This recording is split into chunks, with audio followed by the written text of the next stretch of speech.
I went up to the rooftop of Cop Iron before we departed just to assess the area, to get a look at it in the daytime from a good vantage point. And so when I was up there, the Army had security positions that they were building on the rooftop, and they also had the Marines from SALT 6. I checked in with those Marines from SALT 6, had a conversation with Chris and several of his teammates, and then we went down the stairwell, loaded up in our vehicles, and we took off. And I learned just a few minutes after that conversation, Chris Leon was hit by an enemy sniper round and killed.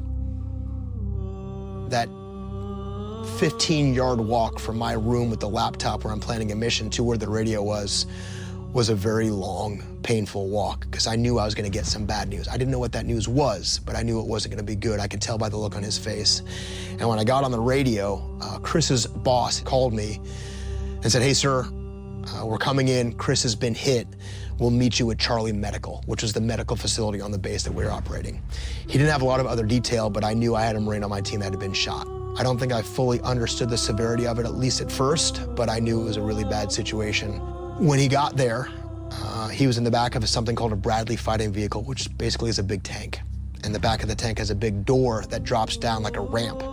And inside this vehicle, when Chris was brought down the ramp in a stretcher, I could tell immediately the moment he came down on the stretcher that Chris was dead. There's an entrance wound on his temple. His gear had been cut off and removed, and I knew immediately that Chris was gone. And in that moment was a moment I certainly won't forget, but it shattered whatever little optimism I had that things weren't as bad as I thought they were. And I had to acknowledge that a Marine that I was responsible for was gone. There was guys getting killed almost every day there. And the world didn't stop.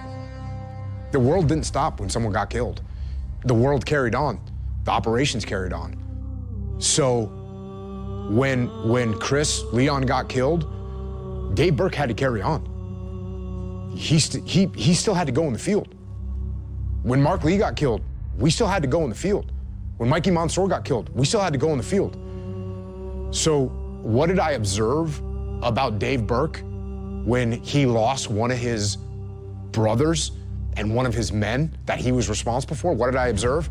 I observed that Dave Berke carried on with his mission.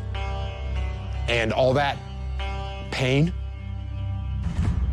he put it in check and showed up at the next brief and was ready to do his job.